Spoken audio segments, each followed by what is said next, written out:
Debunking Myths, Week 3, The Mythical Retention Data and the Dale Cone by Amy Schluter.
Edgar Dale introduced the concept of the cone of experience in 1946. Who was Edgar Dale? He was an American educator with a long and varied career. He was a teacher, a superintendent, a corporate employee for Eastman Kodak, and a professor. He included the cone of experience concept in a textbook on audiovisual methods in teaching. Note that his model does not include any numbers. In fact, he warned readers not to take the cone too seriously. However, over time this model has been greatly misrepresented and mythologized.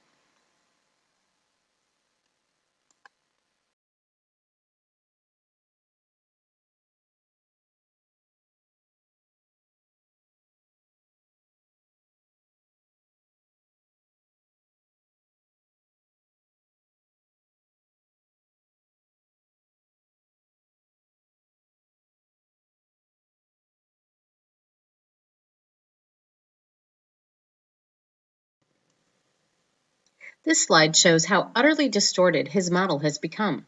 The attached percentages first appeared in a non-scholarly magazine in 1967 and are not tied to any original data or sources. Since that time, it has been constantly reiterated that we remember 10% of what we read, 20% of what we hear, and so on. Yet these numbers have never been associated with a scientific study of any kind.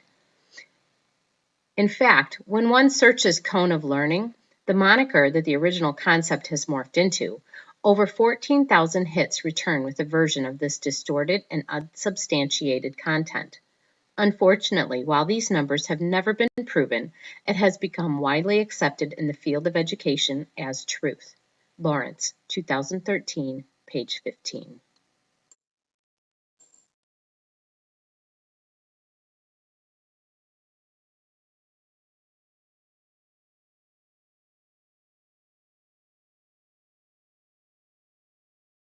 While the various depictions do not represent Dale's original idea at all, there is a grain of truth in all of this as it aligns somewhat with the theories of both Piaget and Vygotsky. The depictions are also supported in Benedict Carey's text, How We Learn.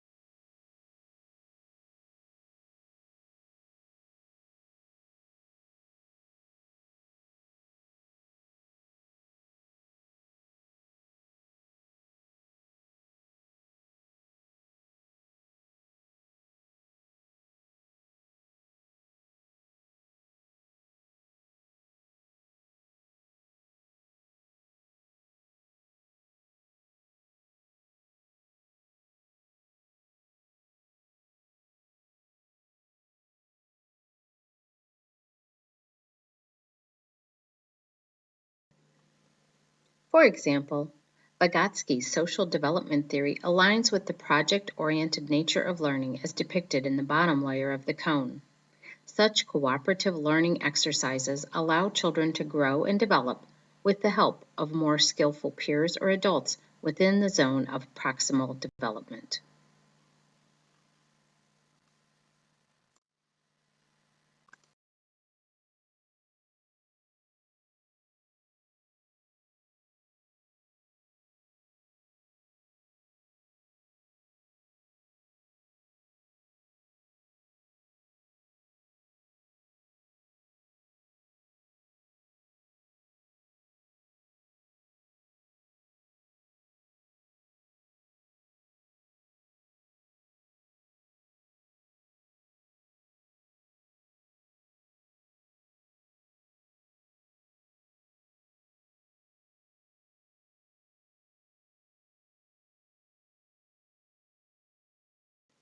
Piaget's theory of cognitive development is based on progressively more complex organization of knowledge.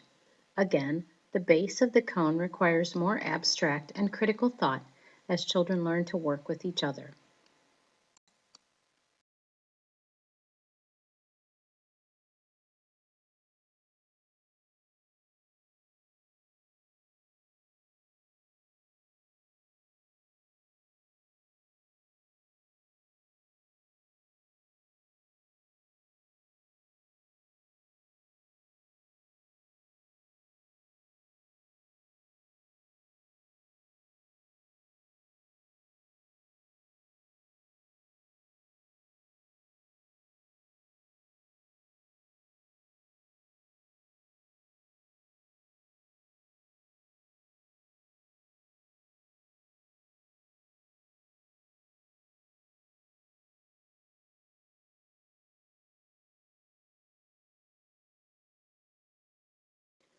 Carey cites numerous examples where researchers have discovered that more opportunities students were given to make connections with the topic, the better they were able to retain their knowledge and apply it when tested.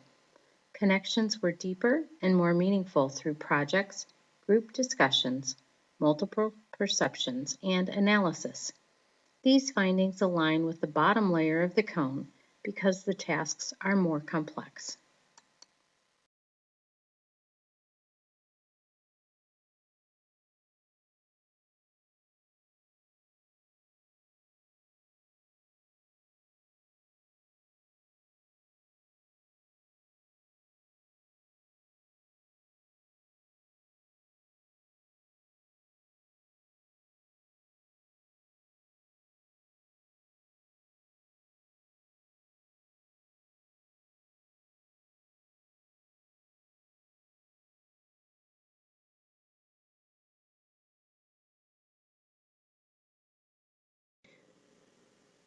Because of these grains of truth, it becomes easier to be deceived.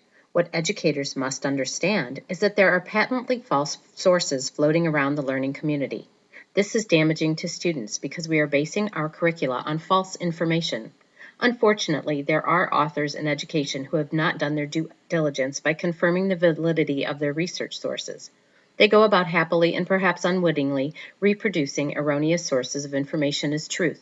Because many teachers are very interested in neuroscience and believe that it may benefit their instruction, it is especially important to prevent misunderstandings or misinformation by doing our research. Hook and Farah, 2012, page 333. Here is what you can do to prevent the spread of myths. Number 1, be skeptical. Number 2, check out the actual source. Does it say what it is purported to say? Is there empirical evidence to back it up? 3. Ever so gently and privacy, let conveyors of false information know that what they are sharing with others is not true. Provide them with your sources so they can check it out for themselves. 4. Be wary when you catch someone passing on or creating false information. They may be lazy or have corrupt motives. Therefore, their decision-making may be suspect. 5.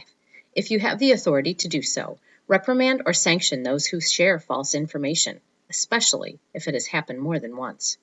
6. Make or take opportunities to warn colleagues about phony information. 7. Seek out research-based information from reputable sources, institutions, or people. Document examples of both mythical and valid information to show colleagues that there are myths in education that can become pervasive. Finally, be aware that myths in education do exist and that they have adverse effects on our learning community. It is our duty as educators to set the bar high for our integrity in our industry and to keep our students' best interests at heart at all times.